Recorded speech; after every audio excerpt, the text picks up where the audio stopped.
Hello दोस्तों, welcome to Soham classes. दोस्तों, आप सभी का यूट्यूब के नंबर 1 चैनल सोहम क्लासेस में बहुत बहुत स्वागत है। दोस्तों, जैसा कि आप क्लास 10th के विद्यार्थी हो और आप जानते हो कि आपका क्वेश्चन नंबर 6 पे कौन सा प्रश्न आने वाला है, तो मैं बताते चलूं, वो है आपका सेक्शन ए से पोएट्री से आपको लिखने के लिए आता है पोएम का सेंट्रल आइडिया या तो 4 लाइन पोयम। तो आपको सबसे बेटर जो लगेगा आपको डिसाइड करना है। तो मैं आज डिस्कस करने जा रहा हूं सेंट्रल आइडिया पे कि कैसे सेंट्रल आइडिया हम लिखते हैं। क्योंकि अब आपको 3 पोयम पढ़ने हैं, तो इसके पहले बताने से पहले मैं आपसे यही कहूंगा कि वीडियो को शुरू से लेकर अंत तक जरूर आप देखेंगे। और जितने भी स्टूडेंट बोर्ड एग्जाम में 90 से भी स्कोर करना चाहते हैं, तो उनके लिए अनअकैडमी बहुत ही स्पेशल सेशन लेकर आया है जो बोर्ड एग्जाम के स्टूडेंट के लिए बहुत इंपॉर्टेंट होगा, जिसका नाम है wisdom weekend with strategy session for board. इसमें आपको बताया जाएगा कि अंतिम के दिनों में आपकी क्या स्ट्रेटजी रहनी चाहिए, कि आप सभी विषय को कैसे तैयार करें। इसमें आपको लॉट ऑफ एजुकेटर बताएंगे कि क्या आपको कैसे प्लानिंग करनी चाहिए, कैसे आपको पिछले ईयर्स का पेपर तैयार करना है, सब कुछ एकदम डिटेल्स में, और कैसे आपको रिवीजन सभी विषय का करना है, क्योंकि बोर्ड एग्जाम में आपके सभी सब्जेक्ट का इंपॉर्टेंट रोल होता है। तो जितने भी स्टूडेंट क्लास 10 के देख रहे हैं, डिस्क्रिप्शन में लिंक है। ये सेशन आपको 24 जनवरी को होगा, आप इसको अटेंड करें, ये आपके लिए बहुत इंपॉर्टेंट है अगर आप अच्छे मार्क्स स्कोर करना चाहते हैं। ठीक है, डिस्क्रिप्शन में लिंक है, एक बार जरूर चेकआउट करना। स्टार्ट करते हैं आज की इस वीडियो को। देखिए, आपको इस साल पढ़ने कौन है, मोस्ट इंपॉर्टेंट पोयम आपके लिए है कौन सा? पहला पोयम आपका है द फाउंटेन, फव्वारा, जिसमें पोयम आपका, अगर आप देखो, अगर इस एक ही पोयम को अगर आपने पूरा कंप्लीट कर लिया, तो अगर आपको सेंट्रल आइडिया नहीं आ रहा है, क्योंकि स्टैंजा देकर आपको क्वेश्चन पूछता है, यानी पोएट्री से आपका कंप्रिहेंशन आ जाता है, तो जो 4 लाइन आया उसके अलावा आप अगले स्टैंजा को आप लिख सकते हो, उस स्टैंजा को कॉपी नहीं करना है, ये बात होती है। यानी कि आप क्या कर सकते हो, फाउंटेन का ही अगर पूरा याद कर लेते हो, into the sunshine full of the light leaping and flashing from और टिल नाइट, आप कहोगे कि इस पोयम को जानने के बाद, इनके एक अर्थ को जानने के बाद आप क्या कर सकते हो, आप पूरे अच्छे से आप इनके सेंट्रल आइडिया बना सकते हो। तो इसके लिए आपको उसका अर्थ आना चाहिए, और जिनको अर्थ नहीं आ रहा है वो डिस्क्रिप्शन बॉक्स में जाए और लिंक ओपन करके आप वीडियो को देख लें, और उसके बाद आपको मिल जाएगा इसका अर्थ। और अर्थ जान गए तो ट्रांसलेशन मैंने पढ़ाया, ट्रांसलेशन के द्वारा आप उस अर्थ को अपनी भाषा में ट्रांसलेट करके लिखोगे, वही आपका बन जाएगा सेंट्रल आइडिया। क्योंकि ये केंद्रीय भाव होता है सेंट्रल आइडिया, यानी पूरे पोयम में क्या कहने की चर्चा कवि ने किया, वो जिसको द फाउंटेन को लिखा किसने? जेम्स रूसेल लॉवेल जी ने। लगातार फाउंटेन की चर्चा की गई है। अंत में कवि ये कहते हैं, glorious fountain let my heart be fresh changeful constant upward like thee, यानी अंत में कहते हैं कवि कि हे शानदार फव्वारे, काश मेरा भी हृदय तुम्हारी तरह ताजा दृढ़ प्रगतिशील बन जाए। तो ये बात, यानी फव्वारे का गुण क्या है कि लगातार काम को करता रहे, कभी रुकता नहीं है। आपको भी मेहनत ऐसे ही करने, रुकना नहीं है, मेहनत बरकरार रहनी चाहिए। दूसरा पोयम है सॉन्ग ऑफ लाइफ, जीवन का उद्देश्य, जिसको लिखा किसने? पोएट एच.डब्ल्यू. लॉन्गफेलो ने।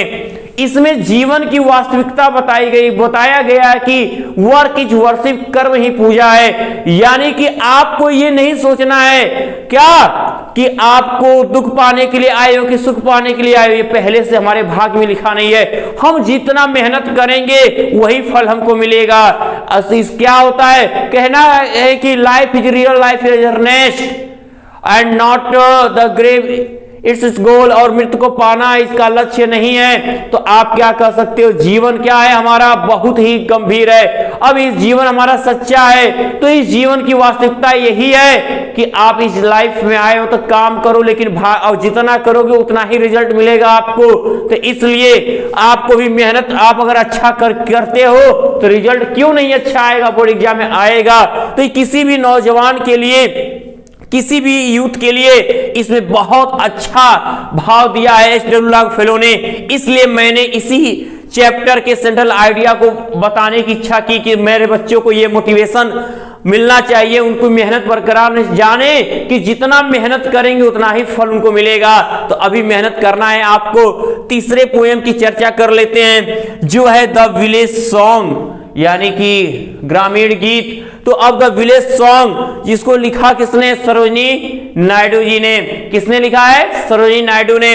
अब वहां पर आप आते हैं तो विलेज सॉन्ग की तरफ। इस पोयम में क्या है? एक बेटी अपना घर छोड़ के जा रही है और माँ उसे रोक रही है। बेटी बता रही है कि अब वो संसार, वो इस घर में रहना नहीं चाहती। माँ उसे समझा रही है तुम्हारी शादी तय हो गई है, क्यों घर छोड़ के जा रही हो?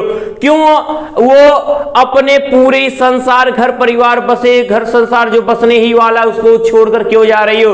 वो बेटी कहती है आज दुख है, कल फिर चला जाएगा, फिर नया सवेरा होगा। इस तरीके से वो बेटी और माँ का जो ये संवाद है वो द विलेज सॉन्ग में सरोजिनी नायडू ने बताया। बहुत ही अच्छा है। अगर इनके एक किसी भी पोयम के अर्थ को देखना है तो आप डिस्क्रिप्शन बॉक्स में जाकर लिंक ओपन करके हर एक पोयम का अर्थ देख सकते हैं। देखिए इन तीन का अगर सेंट्रल आइडिया आपको आता है तो ठीक लिखा रहता है, give the central idea of one of the following poem. दिए गए पोयम में से किसी एक पोयम का सेंट्रल आइडिया लिखिए। तो आप किसी एक पोयम का सेंट्रल आइडिया लिख दो। वहां यह पोएट का नाम नहीं दिया रहेगा, मैंने आपको बस बताने के लिए पोएट का नाम लिखा हुआ है। किसी दो पोयम का नाम देगा और उसमें से एक पोयम का सेंट्रल आइडिया लिखना रहेगा और उसके नीचे लिखा रहेगा और, यानी अथवा कहेगा कि right 4 lines poem in your text book but don't copy लिख द फॉलोइंग स्टैंजा। कहता है क्या कि दिए गए पोयम का आपको कॉपी नहीं करना है। 4 लाइन पोयम आपको अपने किताब से लिखना है जरूर, लेकिन जो स्टैंजा यानी कॉम्प्रिहेंशन के लिए पेपर में आया हुआ है उसको कॉपी नहीं करोगे। बहुत बच्चे सोचते हैं चलो हमको पोयम नहीं आ रहा, 4 लाइन तो लिखना है, पेपर में है वही चलो बैठ के लिख दे, तो ये गलत होगा। नंबर आपका एक भी नहीं मिलेगा, कट हो जाएगा। इसलिए आपको जरूरी है कि अगर सेंट्रल आइडिया याद नहीं कर सकते हो तो 4 लाइन पोयम आपको तो बहुत अच्छे से याद हो जाएगा। और अगर एक ही भी पोयम पूरा कंप्लीट याद रहा तो आपका ये मार्क्स जो है नहीं कट सकता और आप लिख जाओगे और पूरे फुल मार्क्स लेकर आओगे। तो चलिए अब देखते हैं हम द सम ऑफ लाइफ के सबसे इंपॉर्टेंट सेंट्रल आइडिया है ये आपका, आपके तीनों पोयम में से। क्या? पहले तो एक ये ढंग सीखिए कि पहले हमको चैप्टर का नाम और पोएट का नाम याद हो कि एक लाइन कंप्लीट हो। The sum of life is composed by James Russell Lowell. James Russell Lowell द्वारा लिखा गया है। There is a sincere advice.